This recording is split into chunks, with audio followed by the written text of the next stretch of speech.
Yeah, I just want to get back to the Gemara we left off. The Gemara said, how do I know that a woman is obligated in mitzvah saseh she'ein hazman brama?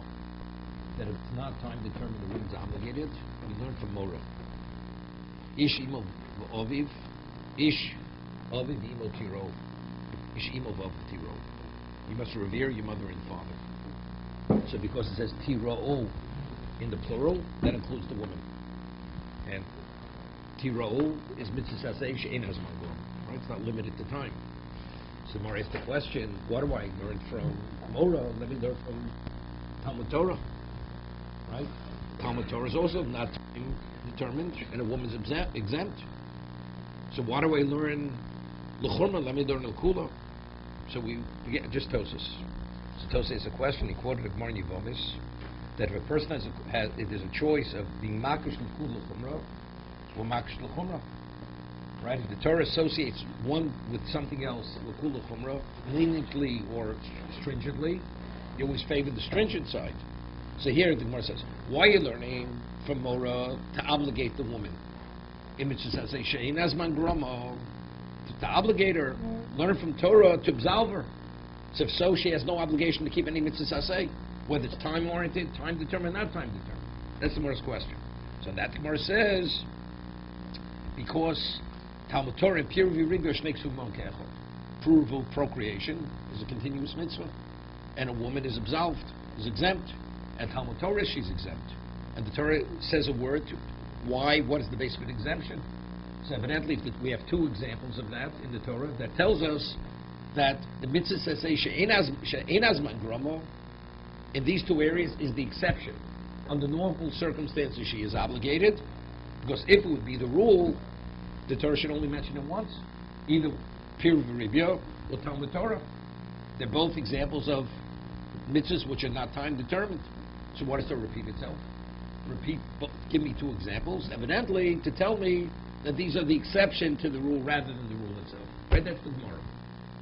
But the Gemara says, but if not for that, I would learn from Talmud Torah rather than learning from Mora, from revering your mother and father. So that Tosas asks from the Gemara in Yevomis, Gemara says, whenever it's a question like kush l'kul l'chumra, l'chumra makshina, you always associated to the more stringent side, not the more lenient side. So if the more stringent side is more, what's the first question? I should learn from Talmud Torah to absolve her or have a basis to obligate her. Right? That was Tos's question. Are you with me? Yeah. So Tos gave three answers. We're just in the midst of the third one, because it has relevance to the next page also. So Omar Ram, the Misvara Talmud Torah ikad fei lemelaf. Although Talmud Torah is learning, associating with Talmud Torah, which is to absolve her, which is a more lenient interpretation, I would prefer to learn from Talmud Torah. Why?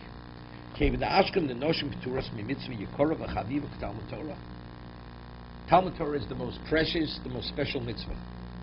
Talmud Torah connects Kulam, and despite that, the Torah absolves her from that. If you have two mitzvahs which are of equal standing, and I have a question, if I associate it with one, it's l'chumra, the other l'kula, then I go l'chumra. Then it's to bring about a greater obligation rather than a lesser obligation. But over here, the two sides of the equation, they're not of equal standing. Here you would think logically, a woman definitely should be obligated to Talmud Torah, and yet the Torah absolves her. Therefore, only in this particular case do I say that should be an indication that even if it's time not determined, it's not time determined, she's still absolved. That's what the Ram says. Dinu shibtur mechol mitzvos shar kol shar zman groma. He said that's a svara. OJ Shlomar, the svara hu lemela feim the Talmud Torah mimora. He says another svara.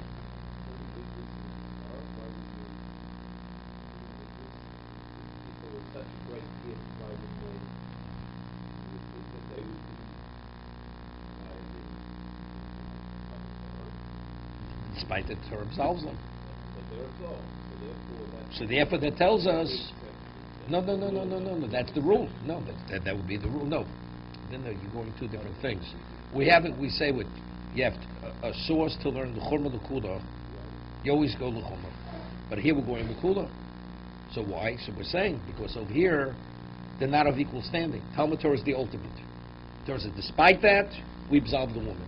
That tells us that even though it's not time determined, a woman is absolved. Okay? Now it's Ojei Shlom the Svar who Lamei left Fei Talmud Torah Mimora. There's another Svar. Again, this is very unusual Tosas Svar. Because the only way you can address this is saying we have to make an evaluation and to differentiate between one and the other. Shiny other aim.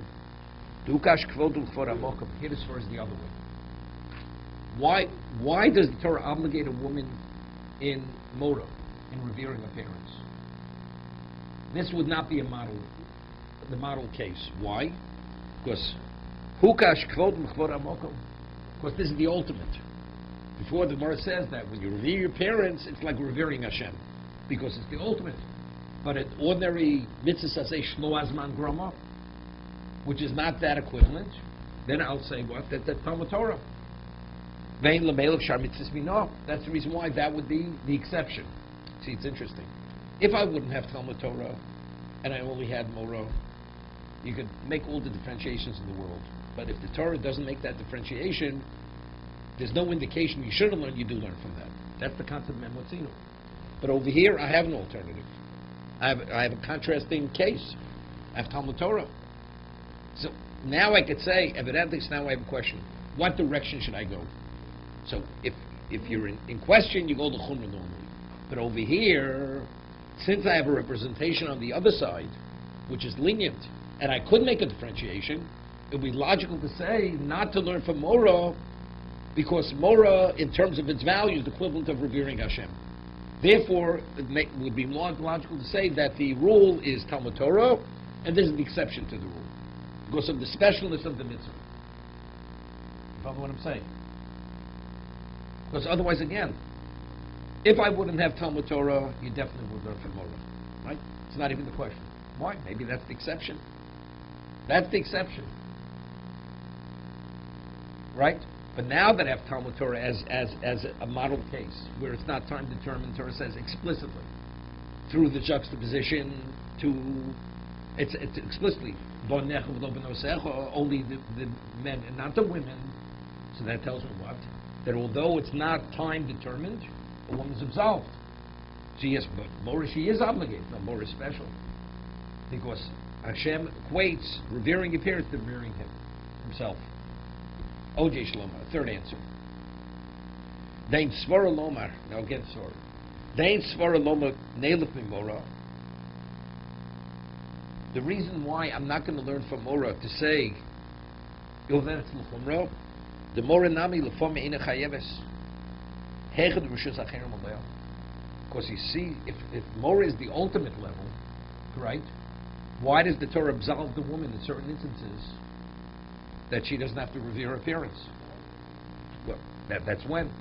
Because she's under someone else's jurisdiction. She's not always in control. Because if there's any degree of infringement on her husband, she's absolved. See, if it's the ultimate, the Torah will be adamant. You cannot.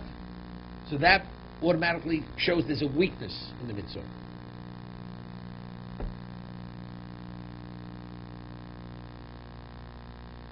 This is similar to what, again, in Tosa's question.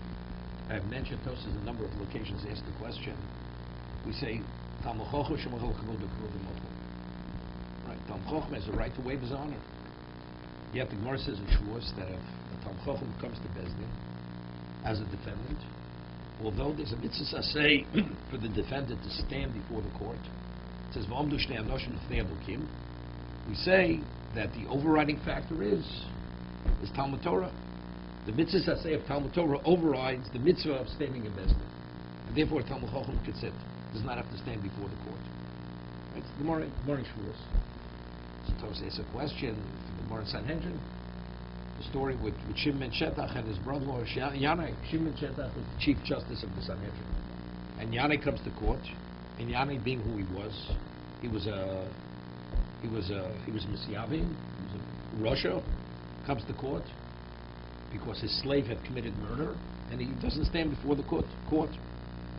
Shimon Shetach says to Yanai, Yanai Amorad Aglecho, stand up on your feet. You have to stand. So Tosa is a question.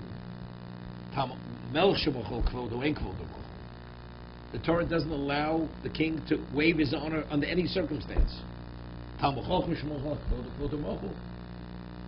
that you see, the Torah is more concerned with the honor of the king than the honor of what?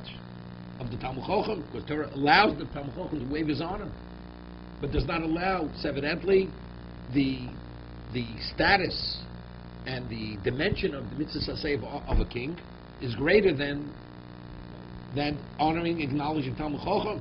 So if the Talmud Chacham doesn't have to stand, should the king have to stand? That was Tosa's question. Meaning that shows that's a weakness.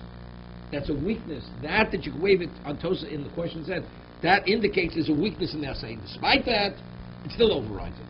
So we find a weakness when the Torah doesn't allow it, definitely it should override it. Minimally it should override it. That was Tosa's question. Tosa's answer is no.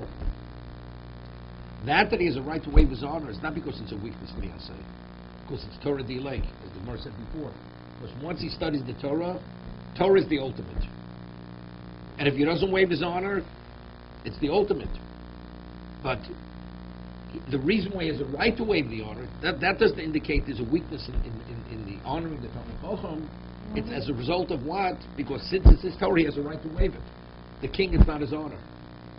And because it's not his honor, it's the honor of Klal Yisrael, therefore he has no right to waive it. But in terms of the innate dimension of the mitzvah, Talmud Torah is greater than honoring your king. Right? That was told. But here, factually, the mitzvah, it's not up to her. If she's under the jurisdiction of her husband, it's a weakness. The Torah says the mitzvah is not there. It's not because anybody's waiving anything. It has nothing waiving. The mitzvah is not in effect. So because we find that weakness, therefore I favor Talmud Torah over Morah. So they're not really on equal standing. Therefore the Torah says, although learning from Torah would be an absolvement, we should favor Talmud Torah to absolve her from mitzvah saseh she'ein hazman grama, rather than learning from Morah, which is mitzvah saseh she'ein hazman grama, to obligate her. So now the Gemara answered, because Talmud Torah period ribah ishnei ksum bo ke'echad.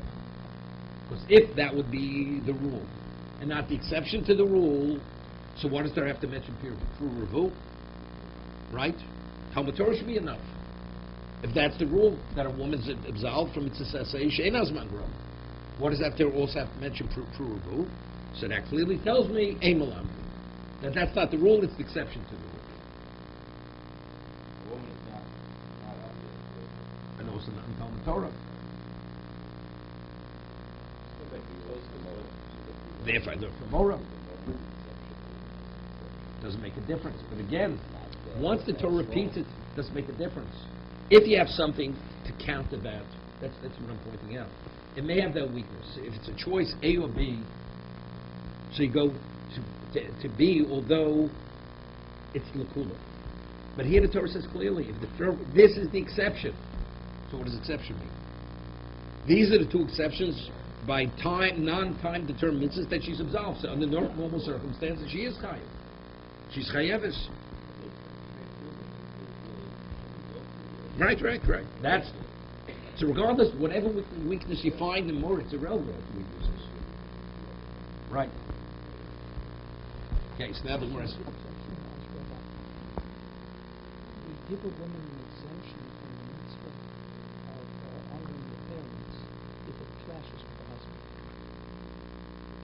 With that, given that we're learning from that, can we say that if every mitzvah is aseh, if the husband says, this clashes with me, I don't want you to do it, we can exempt her? No. So why wouldn't you be able to say such a thing?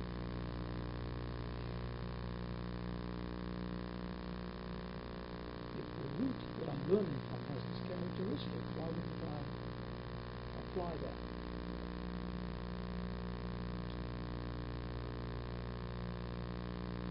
Because here it has to do with, it's a good question. Just as I'm learning from Morah that if it's not time determined, she's obligated. But, we should only draw from there no more than I see from there. So let's see if any other mitzvah, and it's in conflict with the husband, accommodating the husband, she should be absolved. Right?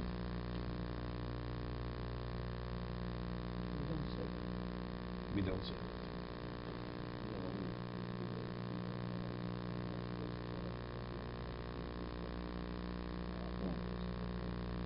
No, you see, again, it's not. Because the Torah, because only say that with parents when it's in conflict with another. I know he's asking any mitzvah which is conflict with the husband. But the No, husband's the other stronger way than the around. parents. If the father, if the parents tell him, Yeah, the husband's stronger than the parents. what? The husband is stronger than the parents, so you can't apply that to the husband. And I want Now, well, let's talk about shluch hakam. Shluch hakam, and shluch hakam is in conflict to her accommodating her husband. She's going to be absolved for shluch hakam. What? No, she's not. Why? Shluch hakam is not mitzvah mangroma. We should say just as in terms of honoring her parents, revering her parents. If it's in conflict, she's absolved. So regarding shluch hakam, if it's a conflict to accommodate her husband, she's also should be absolved. The Torah says she does not have to revere her parents. As upset as they may be, it's irrelevant. So good, so let's say the same thing. The husband has priority over shluch hakam. Like the Kalatsky is only And I'm learning out from there, all which says they should say, that's my grandma. if the husband is higher. Right, why is a woman the obligated in wife, shluch the hakam? parents. Because just as she's obligated in Mora, she's obligated in shluch hakam. So that is the source. So it should be limited to the criteria that we find in regard to the source. So what does this husband have to say regarding his in-laws? Because the Torah says infringement. If there's any infringement on the husband, she's absolved. Why? No, she wrote.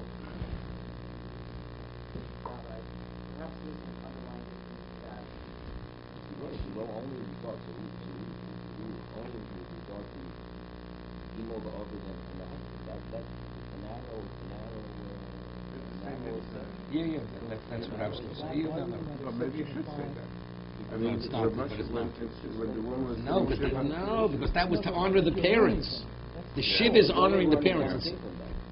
Right, that's the reason. That's it too. Only with regard to Mora. As relates to the parents, but not as relates to the No, I think it's no.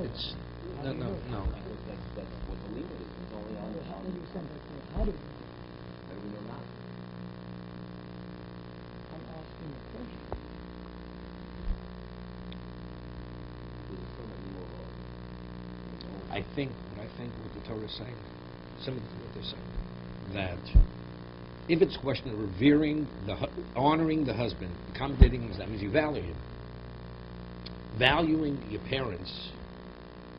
So we say, the Torah says, Tiro, Torah says, no, the husband takes priority in that context. But if it's a question of a mitzvah which is unrelated to revering or honoring, has no relevance. You can't call that an infringement. Making your parents a priority over the husband, that's an infringement. It's not infringement. Observing the Shabbos, shluch, it's not an infringement. I understand, but that's why. Because it's not you or versus somebody else. So now we've said the reason why we have no problem with Talmud Torah, because it's because a woman's absolved from true revu, and Talmud Torah. So now the Gemara asks a question. Rabbi Yochanan ben Baroka, Doma al Shneim hu Omer vayevorich. Rabbi Yochanan ben Baroka's opinion: a woman is obligated in procreation as a man, because it says in Torah vayevorich osam elokim. It says he blessed them, Adam and Chava, Pru Revu, and he said to both of them, Pru Revu. Both of them should be involved in procreation. Michael and Maymar. So now we have a problem. So now we only have Talmud Torah. We should have Talmud Torah. Pidyon Aben, Shnei Ksum Bon Keachot. Because Pidyon Aben, again, also, she's absolved. Shnei Ksum Bon Keachot, Ein Malamdi.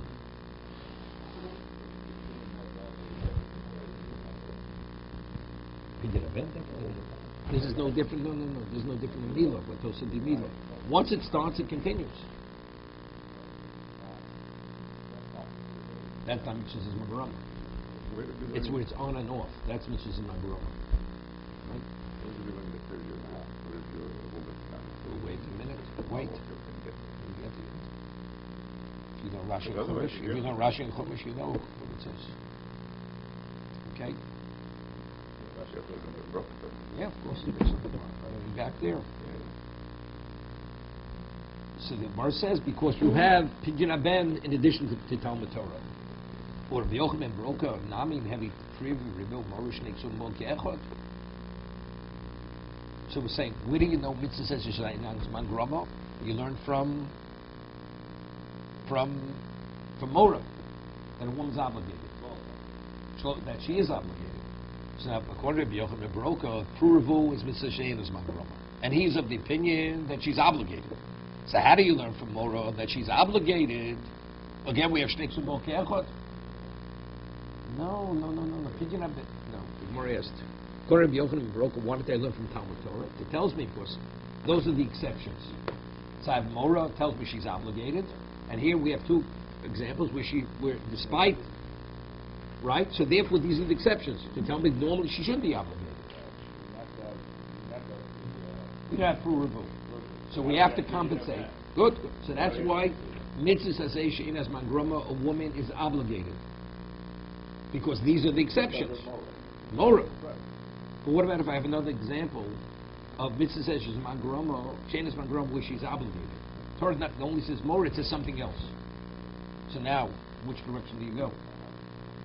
Right? That's where you have two choices. So what if the rule is that she's obligated? It should be enough to say Morah. Torah doesn't have to mention Puravu. Right? Because as long as it meets the profile of Mitzvah Zayin as Mangroma, she's obligated. So what does Torah have to tell us? That they're both obligated? That not only the man, even the woman is obligated? That's the first question. Rabbi Yochanan Baroka of Nami, Nevi Pirvi Ribyo, Umorish Nixubol Ke'echot, Ve'imel Abdid. So why do we favor one over the other? Shrichi. It's not Shnei Ksum Motech, meaning you're not able to Puravu from Morah, and Morah you're not able to learn from Puravu. So that means they're both needs. It's not superfluous. The whole idea of Shnei Ksum Motech is the Torah should write the rule, and anything which is similar to that, I would draw from that, which is comparable to that. That's Memotzino. Right? That's Binyan Av. But what about if there are differentiations? I would not learn one from the other. So that means they're both necessary to write. If you want to tell me that a woman's obligated, it has to be written. Both. Morah has to be written, Puravu has to be written. Shrichi. They're both needed. Dikas Rachman and Morah. The Torah would only write Morah. Revering a father and mother, that the woman is the equivalent of the man. Lokosa Priribio Havamina Vikipshua. Omer Rachmona. Ish Darko Lichbosh Vein Isha Darko. Right? Dark in, Isha Dein Darko Shlo. A man who conquers, because it says Vikipshua, and he will conquer her. So I'd say, a man, it's his way to be outgoing, to conquer. It's not a woman. So therefore I'd say, from there the indication would be a woman should be absolved. Right? So Morah, so therefore the Torah says, despite that, she's obligated. Although that's not the natural tendency of a woman, right? She's not inclined to that, doesn't make a difference. She's still obligated. Despite that. what would be the Chavalim? No, we would think she's absolved because ein darka lichbosh. If you had more and no not good, Again, what would you do?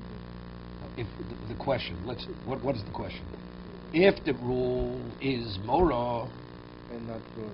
wait, no. If the rule is Mitzvah say she'en as a Morah, woman is obligated.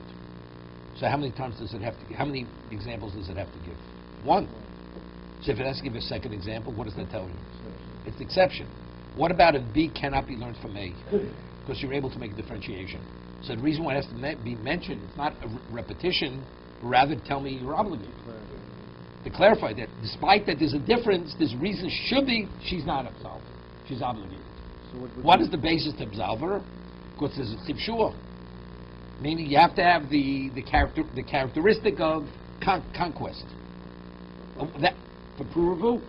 So if that would be the case, she doesn't have to. Right, the man. Torah says, therefore, despite that, she's obligated. That's what the Torah has to write Puravu.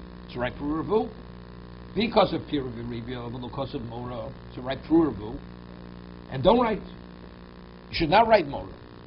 And we'll learn for Prurevu. No, Havmini Ish Desitu B'Yodo Lasos. A man where he's not bound to anyone, he has the ability to provide, he's obligated to revere his parents. Isha Desitu B'Yodo Lasos. She doesn't have the means or the ability to provide because she's under the dominion of her husband. She's in his jurisdiction. Maybe no. Therefore, the Torah would not obligate her. So they've even the single woman. A woman is it's that gender where it's not always continuous. Maybe so that we find. Maybe therefore it's not the case. They're not comparable. So revering a parent is not comparable to Prurevu. Therefore it says, despite that, Sricha. Therefore the Torah has to mention both. Nothing superfluous here. If it's superfluous, and we know there's nothing superfluous, that tells me it's the exception. But since over here each one has to be said because one cannot be drawn from the other, therefore there's nothing superfluous. Therefore the both models of mitzvah says Yishe'inaz Mangrama that a woman's obligated. Right? That's where the Gemara is at. You know the famous chinuch. It was mentioned. The chinuch. His position is that a woman's not obligated to zocha. He said, "She'oso fa'amonik." It says so. That's right. She's not obligated. It's machlok sushonim. So the chinuch says why? He says, what is the objective of remembering what Ammon does? Because if you remember, then you go to war to destroy them. Mochu tibche. But since noshim lav benos milchama, it's not the way of a woman to go to war. Therefore, she's absolved from mochu timche. It's not mitzvah as my grandma, right? Mochu timche is a continuous mitzvah. Yet a woman is absolved from mochu timche according to the chinuch. Because mochu timche because noshim lav benos milchama, and zochar is only to remember, to be enraged, to bring about their destruction. So therefore, she's absolved even from schiras mechisamon. Okay, this goes into labna. No. I'm saying that it goes into the kipshur concept. The kipshur concept. She's not a person of conquest. She doesn't have that characteristic. Right. It's interesting. Gemara, we had a number of Gemaras. Just review a little bit here. Gemara says in Shabbos that if a person goes out in parade dress and he wears a saber on his hip, he's in violation of transporting. Because we say anything which is ornamental is what? Is an enhancement. It's part of a person's attire. Right? That's not called carrying, transport, that's called wearing. So what about wearing a sword? Right? So the question is, you wear a gun. You say, we're wearing a gun. That you pride yourself wearing a weapon. Somewhere it says that's called carrying. That's not called. It says lo yisa goyel goyel l'chama. Right? Ultimately, there'll be no need for war. So it's a necessity. So a weapon is not an enhancement. Therefore, even though it may be part of parade dress that you wear the weapon, the saber, that's called carrying. That's not called attire. That's the Gemara. The famous Rabbi Yonas ben Uziel, and he says that Yoel, we read in that Torah, that regarding Sisera, she took the spike of the tent and she put it through his temple and she hammered it through. That's how she killed him. Sisera, and he was the Syrian general. So he says, why did you use it? She should have taken a sword, just decapitated him. So he says, "Because lo yilbesh lo silbesh isha simlas gever."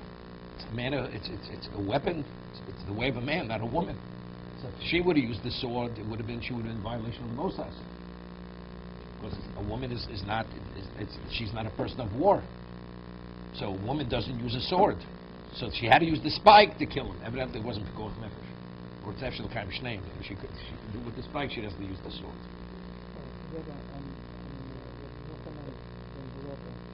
Who holds by the rule of rule for a woman. So how does, now you only have one and one. We said that if you have two on the one side and one on the other side, the two come to establish an exception. That's the first question then. So You have two on both sides. Right? You have two on the mitzvah. We have two Talmud Torahs, not mitzvah. Right? And Pidyon Ben's not mitzvah. Right. So that tells me it's the exception. So the Gemara asks according to Rabbi Yochanan broke it on the obligation side. You also have two. So which is the exception? Which is the rule? Which is the exception? That was the Gemara's question. Well, now on the you have only one on the one side. No, yeah. Because you're taking Rule away. Take both of them away.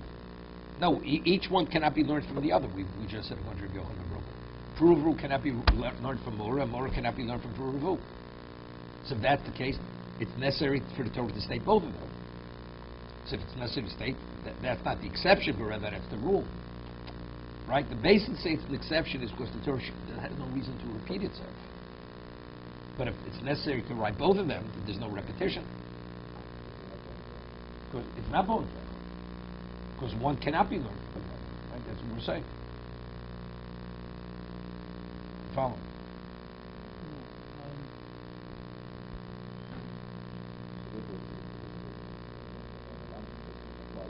Because it's not Shnei Ksum.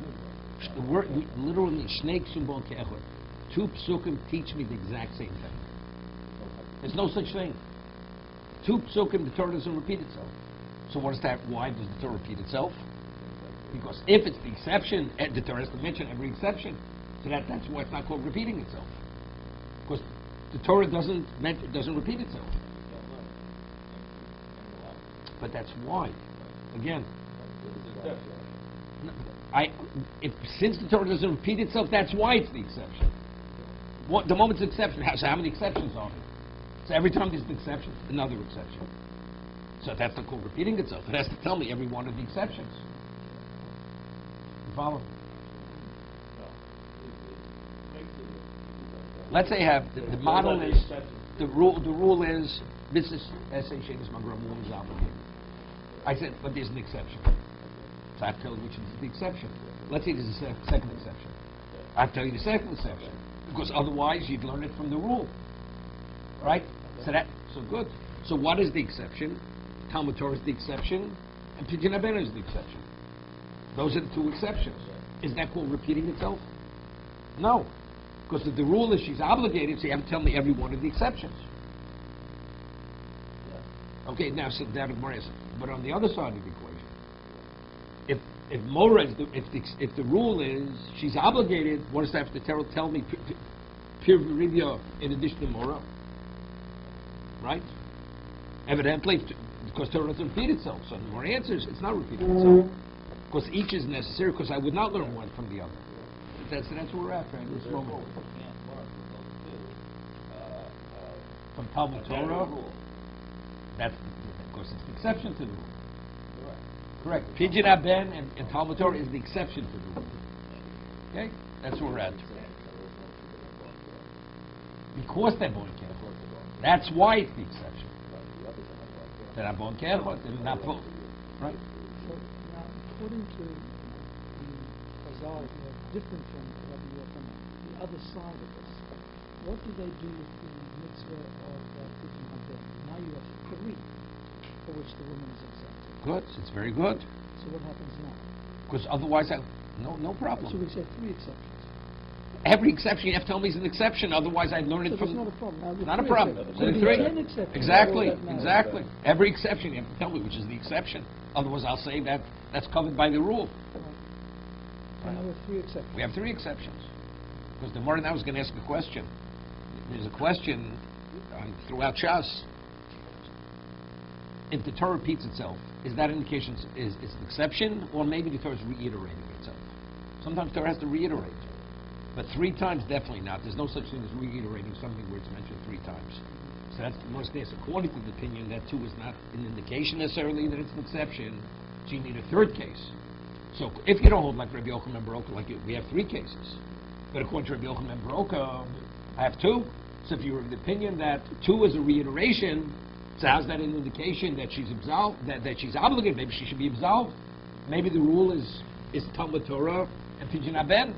Because prove I don't have. That's going to be the Gemara's questions in a moment. So everything is fine and good according if you're of the opinion that Torah never repeats itself. There's no need for reiteration. I'll give you an example. It's interesting. You go before a king and he tells you directly his dictate. Does the king have to repeat himself?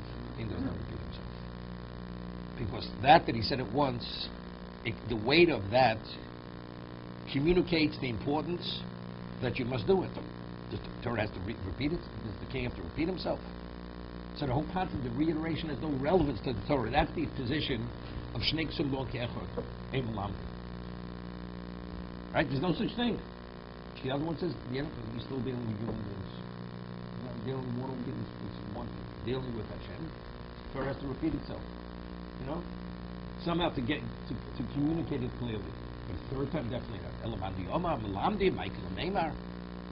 But according to the opinion that it is Melamdin, that you need a third example. So according to the Yochel Broka, what would the third example be? Right? Because we just discounted Pruruvu. According to Rabbi Yochanan Broka. The question now is only according to Rabbi Yochanan Broka. Right? We don't know that. But we're saying, if you concur, the Gemara is going to say, if you concur with Rabbi Yochanan Broka, that a woman's obligated to prove in procreation, according to that, because the Gemara doesn't state such an opinion, so how does he know this is the exception? Maybe it's the rule. Omar Rava, so Rava says, Papanoi Yadi Lo L'Taima. There was a person who came from a community in Bobo, it's called Pupano, and he has the basis for this position, why a woman is obligated in mitzvah sesei she'enas mangromo. It's only the sesei she'enas mangromo. The Hamilsa, the time of the Hamilsa, Umanu, who's this person who's called Popanoi? Rabbi Achar Yaakov. Omakro. V'hoyo l'chol osal yodecho u'l'zikorim beinecho l'mantia Torah Hashem b'ficho. So the Torah is juxtaposing tefillin to Torah Hashem b'ficho. Hukshe kol ha-Torah kulu tefillin. The Torah's entirety is juxtaposed to tefillin, correct? Ma tefillin mitzvah say shazman gromo. V'noshim p'turos, and women are absolved. I'll call mitzvah say shazman gromo, noshim p'turos. This is to teach for the Torah's entirety. It says this is a rule which pervades the whole Torah. If it's similar to tefillin, she's exempt. She's exempt, and she's exempt from Torah. But if not, but this is very good. Only tefillin is mitzvah mangrama. Mitzvah eseish is mangrama noshim p'turos. So if the example that the Torah uses is tefillin, which is mitzvah eseish mangrama, mechlal mitzvah eseish lo as mangrama. So the inference is, but if it would not be similar to tefillin, noshim chayovos, then a woman would be obligated. That's the model. No, that's the model. The Torah clear. To be continued. Yeah.